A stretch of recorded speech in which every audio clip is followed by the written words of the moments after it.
You're watching Geo Vanguard, and I'm Michael Andrews. In the last 24 to 36 hours, the Middle East has entered one of its most dangerous phases in years. And now, even North Korea is stepping into the picture. Iran has launched one of its largest ever missile and drone barrages on Israel, while the United States has struck key Iranian facilities, and the Strait of Hormuz has suddenly become a pressure point for the entire global economy. At the same time, North Korea is firing missiles, issuing threats, and openly siding with Iran as it condemns the US and Israel. This is no longer just a local clash. It's turning into a global test. We're going to break down what Iran has done, why Donald Trump's own words are raising questions, how Iran is targeting strategic sites, and why North Korea's latest moves mean this crisis is no longer just a Middle East story. Stay with me till the end, because this is not just about one conflict. It's about a shifting global order. Let's start with what Iran has just done. Over the last day, multiple reports and live footage show Iranian missiles striking across Israel, including central areas between Jerusalem and Tel Aviv, and the southern city of Eilat. For people on the ground, the night sky looked unreal. Streaks of light, explosions, and what looked like fire raining down as air defense systems tried desperately to intercept incoming missiles. In some locations, cluster-type munitions were reported, spreading damage across entire blocks of buildings and igniting fires that lit up the horizon. According to various military and media reports, this is not just a symbolic strike. It's part of a sustained wave of attacks by Iran's Revolutionary Guard. Dozens of waves, missiles and drones aimed at targets linked to Israel and American military assets in the region. Iranian sources say they are hitting specific strategic targets, not random civilian areas, including sites tied to Israel's military and intelligence infrastructure. In one of the latest escalations, Iran has reportedly used its Segil ballistic missiles, solid fuel, medium-range systems that can reach thousands of kilometers. That is a serious step up in range and in capability. This is Iran sending a message. They're not just using old hardware, they're bringing out some of their more advanced weapons and hinting that they have more never-seen-before systems if this conflict deepens. For people inside Israel, this has created genuine shock. Officials, military figures, everyday residents, they're all scrambling for shelter as the idea that Iranian missiles can't seriously penetrate the defensive umbrella is being tested in real time. While these missiles are falling, another battleground is the Strait of Hormuz, one of the most important energy choke points in the world. This narrow waterway typically handles a huge share of global oil and liquefied natural gas trade. Recently, US President Donald Trump announced that American forces had obliterated Iranian military targets on Karg Island, an area crucial to Iran's oil export infrastructure. He also claimed on social media that the United States has already destroyed 100% of Iran's military capability, even while admitting that Iran can still send drones, lay mines, and fire short-range missiles in and around the waterway. On the same platforms, Trump has called on other countries, China, France, Japan, South Korea, the United Kingdom, and others, to send warships to help keep the strait open, safe, and free. In other words, on one hand, he is declaring that Iran has been totally defeated militarily, and on the other hand, he is asking the world to join a naval coalition because Iran still poses a serious threat to maritime traffic. Iran, however, is sending a radically different message. Tehran has reportedly shut down or heavily restricted traffic through the Strait of Hormuz as a form of leverage, and has warned that attacks on US bases and assets in the region may continue if American forces stay.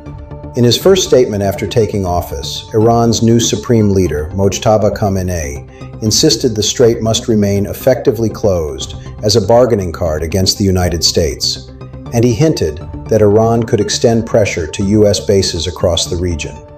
From Iran's perspective, the so-called US security umbrella, often symbolized by systems like Israel's Iron Dome and broader regional air defenses, is full of holes and is inviting rather than deterring trouble. Iran's foreign minister has gone further, publicly urging neighboring Middle East states to expel foreign military forces, arguing that those foreign troops are primarily there for Israel's security, not for regional stability. So we are seeing a direct clash between Trump's narrative of U.S. dominance and Iran's narrative of U.S. vulnerability and overreach. If we move beyond the U.S., Iran, Israel triangle, the international reaction has been more complicated than Washington likely hoped.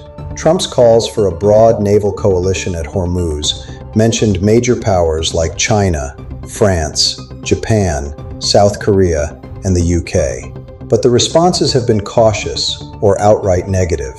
China, for example, has signaled that it is not interested in joining a US-led military confrontation in the Gulf and has refrained from committing forces to such an operation. Japan has likewise indicated it does not want to be drawn directly into the conflict and is wary of being seen as part of an offensive coalition. European countries are divided. France has had naval deployments in the region, but has publicly framed its presence as defensive and has avoided explicitly aligning with any plan for offensive strikes on Iran. The United Kingdom, dealing with strong public and political skepticism after earlier wars in the Middle East, has been extremely cautious about entering another conflict that could spiral out of control. Even seemingly neutral or smaller European states have started to push back. There are reports of European countries refusing to allow certain U.S. military flights to use their airspace for operations directly related to this conflict, highlighting how controversial the U.S. strategy has become. At the diplomatic level, Iran has complained that the United Nations is quick to condemn Iranian retaliatory strikes on military targets, but far slower to condemn earlier attacks by the US and Israel that hit Iranian territory and caused civilian casualties. Tehran argues that the UN system, especially the veto power in the Security Council, allows major powers to block any resolution that criticizes them or their allies. From an Iranian standpoint, they see themselves as responding to aggression, not initiating it, and they claim they are trying to keep their operations within military parameters rather than targeting civilians. Whether you agree with that framing or not, it is important to understand it because it shapes how Iran justifies its actions, both to its own public and to sympathetic states around the world. One of the most striking developments is the way Iran is now talking about specific foreign companies and locations in the wider region. Iran's Revolutionary Guard, through outlets close to it, has reportedly released graphics listing major Western and especially US-linked companies operating in Middle Eastern states, complete with their office addresses and industrial locations. These lists include names from the defense, aerospace, technology, energy, and finance sectors. While not every individual company has been independently confirmed in each location, the message from Iran is clear. It is mapping out where foreign-linked industrial and military-related assets are in the region, and it is warning that these could be considered legitimate targets if tensions escalate. Statements attributed to the Revolutionary Guard urge local governments to remove such foreign-linked industries from the region and call on civilians living near these facilities to move away for their own safety. This is a calculated form of psychological and strategic pressure, telling both governments and corporations that staying close to U.S. military and defense infrastructure may carry new risks. At the same time, there are reports that Iran has begun to focus not only on broad infrastructure, but also on individual military and political figures linked to Israel. Some international outlets have quoted analysts and former officials who say Iran appears to have acquired detailed digital intelligence on the locations of Israeli commanders, pilots, and intelligence officers, and may be attempting to target some of those addresses. If this is accurate, it represents a major leap in Iran's intelligence and long-range strike capabilities. Israel, which long believed that such personalized strikes were primarily its own specialty, now finds itself facing a similar threat from Tehran. Iran's supporters argue that it is carefully avoiding large-scale attacks on civilians and focusing on military personnel and infrastructure, while critics accuse it of escalating a dangerous cycle that could easily spill over into urban areas. Either way, the level of precision being claimed here is a worrying sign that the conflict is moving from broad symbolic strikes toward more targeted and potentially destabilizing operations. Of course, Iran is not the only actor using force. U.S. airstrikes have hit Iranian oil and military infrastructure, including key sites such as Karg Island, in an attempt to reduce Iran's ability to project power and to pressure Tehran over its closure of the Strait of Hormuz. Israel, for its part, has continued military operations not only against Iran-linked positions, but also in places like Gaza and Lebanon, where raids and airstrikes have hit residential areas, infrastructure, and even medical-related facilities, according to international organizations.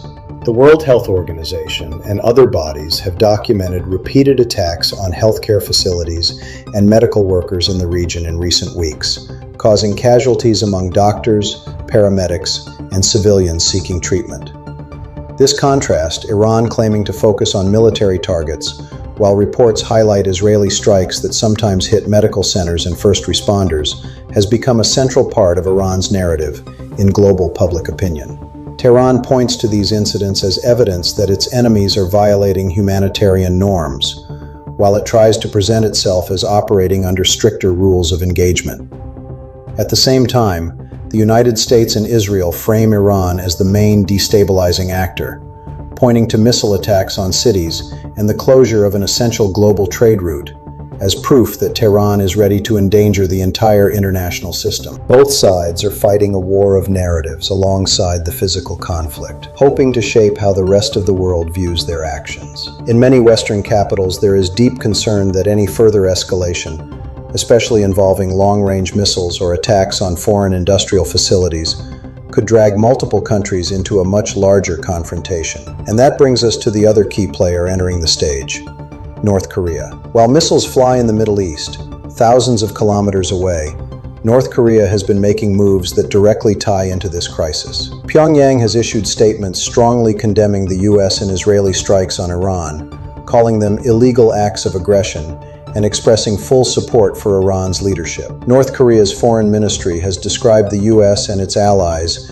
as behaving in a hegemonic and gangster-like way, and it has portrayed Iran as a victim standing up against Western pressure. State media in North Korea has highlighted Iran's new supreme leader, backing his stance and signaling that Pyongyang views Tehran as part of a broader front against Washington. At the same time, North Korea has not just used words.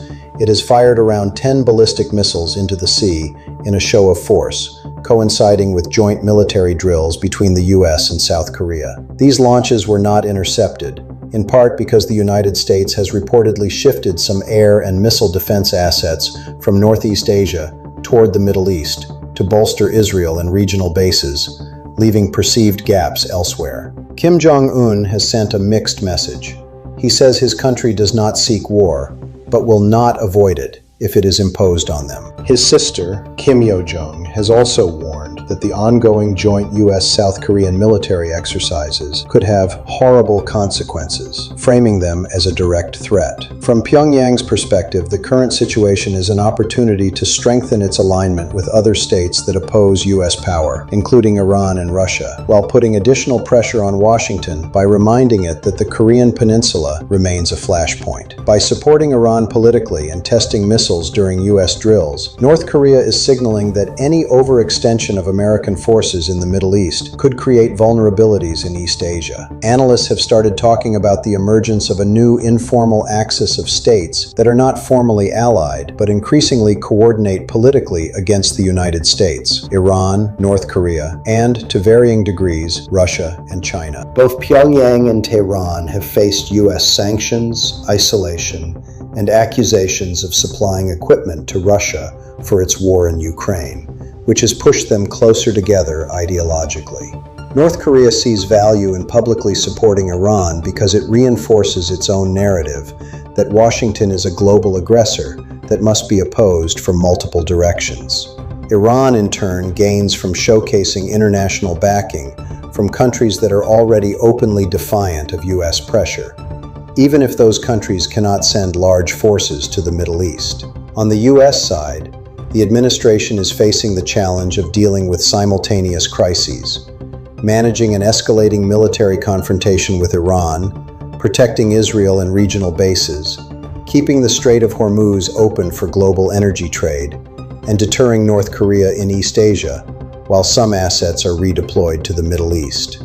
This multi-front pressure is exactly what some of America's rivals have been hoping to create. If Washington is stretched thin, it becomes harder to reassure allies in Europe and Asia that the United States can handle every challenge at once. For now, the U.S. is trying to rely on coalition partners and regional allies, but as we discussed earlier, many of those partners are hesitant to become deeply involved in a conflict that could spiral into a larger war. This hesitation further emboldens countries like Iran and North Korea, which interpret it as a sign that U.S. leadership is weaker or more contested than before. The biggest question now is, how far can this go?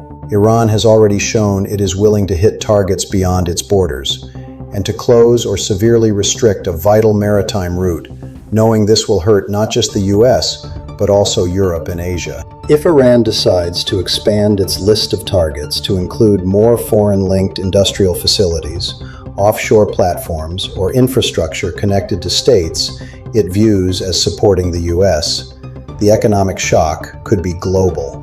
Energy prices, shipping costs, and insurance premiums on tankers could skyrocket, and vulnerable economies might face serious instability. On the other hand, if the United States or Israel escalate with heavier strikes on Iranian territory, particularly on critical energy infrastructure or leadership compounds, Tehran may feel it has no choice but to respond even more aggressively, risking a broader regional war. That war would not stay confined to Iran and Israel. It could involve multiple neighboring states, foreign bases, and sea lanes from the Gulf to the Red Sea and beyond. North Korea's involvement, even if mostly rhetorical and symbolic for now, creates another layer of risk. If Pyongyang increases missile testing or crosses red lines near South Korea or Japan, while the U.S. is engaged heavily in the Middle East, Washington might be forced into a two-theater crisis management mode. In such a scenario, miscalculations become more likely on all sides. A misinterpreted missile launch, a strike that hits the wrong target, or a clash at sea could trigger responses that nobody originally intended, but that are hard to reverse once they begin. This is why some experts are warning about the possibility of provocations or incidents that might be used as a justification for a wider coalition to launch ground operations inside Iran or to significantly ramp up military involvement. Whether these scenarios happen or not, the fact they are being discussed shows how fragile and how dangerous this moment is. For people watching from Europe, Asia, Africa, or the Americas, this might look like a distant regional conflict, but its impact could be felt everywhere. The Strait of Hormuz is a lifeline for global energy, and any prolonged disruption, combined with missile exchanges and uncertainty, can drive up fuel and transportation costs worldwide. Insurance companies may reprice risk on ships entering the Gulf, making it more expensive to move oil and gas, and that cost will eventually flow down to consumers and businesses. Financial markets are already sensitive to news from the region, reacting to every new strike or statement from Washington, Tehran, or Pyongyang. Politically, this crisis could reshape alliances. Countries that feel the U.S. is dragging them into a dangerous confrontation may seek more balanced positions between Washington and its rivals, while states that rely heavily on Middle Eastern energy will have to reassess their supply security. For global governance, the current situation is another test of institutions like the United Nations. If key players can veto any resolution they dislike, many nations will question whether the system can genuinely manage such crises in a fair and effective way. Meanwhile, actors like Iran and North Korea will continue using every diplomatic, military, and informational tool they have to weaken confidence in U.S. leadership and promote an alternative alternative vision of a more multipolar world. Whether they succeed or not will depend not just on missile ranges and warships, but on how the rest of the world chooses to respond. So where does that leave us today? We have Iran carrying out some of its largest missile operations ever against Israel and US-linked assets, while keeping the Strait of Hormuz under pressure. We have the United States striking Iranian targets and trying to form a naval coalition, even as many of its traditional partners hesitate to fully join the fight. We have Israel continuing its own military operations amid growing scrutiny over civilian casualties and attacks on medical and civilian infrastructure in neighboring territories. And now we also have North Korea in action, launching missiles, condemning US and Israeli moves, and aligning itself openly with Iran, all while warning that joint drills with South Korea could lead to disastrous consequences. This is no longer just a regional conflict. It is a web of interconnected crises stretching from the Mediterranean and the Gulf all the way to the Korean Peninsula. In such a world, a misstep in one theater can quickly echo in another, and decisions taken in Washington, Tehran, Jerusalem, or Pyongyang can affect ordinary people far away from any battlefield. We will keep tracking this story here on Geo Vanguard, separating facts from noise, and bringing you clear, in-depth analysis of every major twist and turn. If you found this breakdown useful, don't forget to like, share, and subscribe, and tell me in the comments, how do you think this standoff between Iran, the US, Israel, and now North Korea will evolve? I'm Michael Andrews, and you've been watching Geo Vanguard. Stay informed, stay aware, and I'll see you in the next episode.